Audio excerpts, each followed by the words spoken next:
Pak Anies, di tengah kesibukan Pak Anies sempat mengikuti percakapan di medsos nggak Pak? Tentu. Sempat ya Pak ya. Tentu di antara percakapan itu sebagian ada yang memberikan support kepada Pak Anies, ada sebagian yang ngolok-ngolok, bully, ya kan, menghujat itu. Pak, dia yang kalau yang mendukung saya nggak tanya. Terhadap mereka yang membuli itu perasaan Bapak gimana? Itu bukan barang baru. Bukan barang baru ya Pak ya. Jadi itu ya dari dulu begitu. Lah, memang Pak Feby kira kalau tahun 50-an nggak ada begitu. Ada ya Pak ya?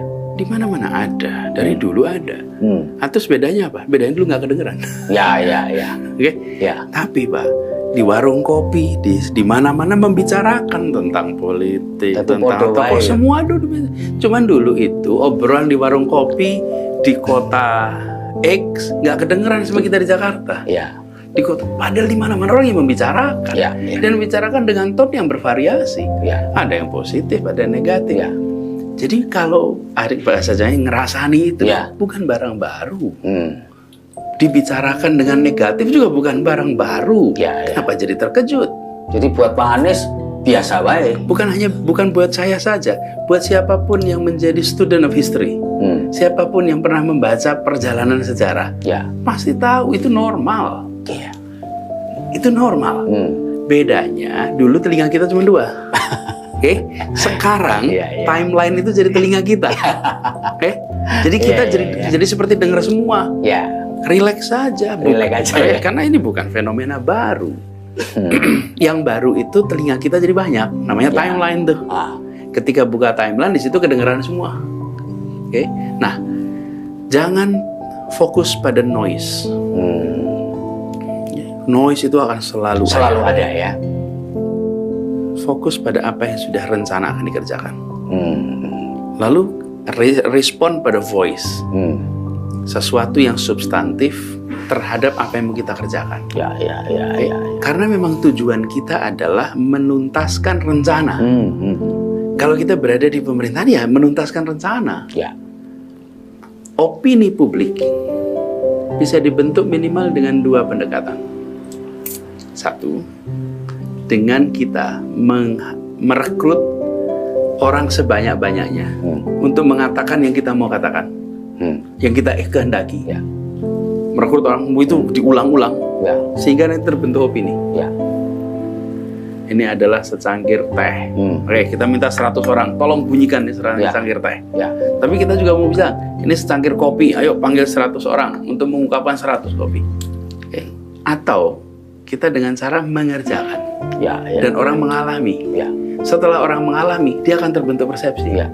Nah, saya percaya yang kedua ini persepsinya lebih solid karena dia membentuk opini berdasarkan pengalaman. Ya.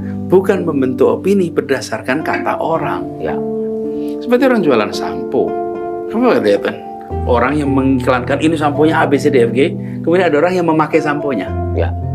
Maka dia akan punya opini berdasarkan pengalaman yang bukan sekadar berdasarkan kata orang. Ya.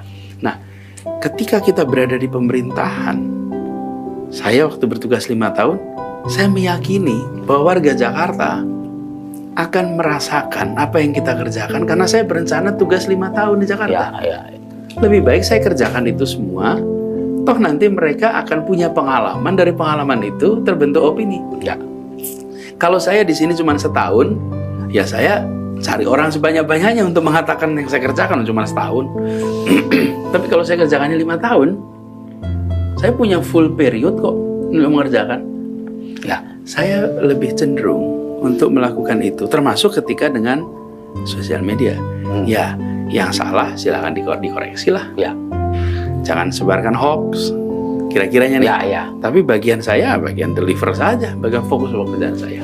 Tapi bukan berarti Pak Anies cuek ya sama fenomena yang ada di sosial media. Persetan lah dengan enggak ya Pak ya. Oh, begini. Jadi kata cuek dan lain-lain itu tidak pernah menjadi vocab saya juga, Pak. Ya, saya memperhatikan semua hal. Tetapi ada yang kemudian dijadikan sebagai bahan untuk saya berjalan, ada yang tidak. Oke. Dan itu bukan sesuatu yang menghabiskan energi, enggak sama sekali. nggak sama sekali. Jadi karena itulah kenapa saya tidak pernah khawatir, nggak pernah. Bahkan saya sering bilang, jangan khawatir dengan apa yang ditulis di sosmed hari ini. Bahkan jangan khawatir apa yang ditulis media hari ini. Tapi pikirkanlah apa yang akan ditulis para sejarawan di masa depan. Itu ya. Karena mereka nanti akan menulis semua rentetan peristiwa ini dengan perspektif waktu yang lengkap. Ya. Karena apa yang kita kerjakan sekarang belum tentu populer, belum tentu disetujui oleh orang banyak. Tapi setelah waktu berjalan, orang menengok kembali, oh ternyata itu hal yang benar ya.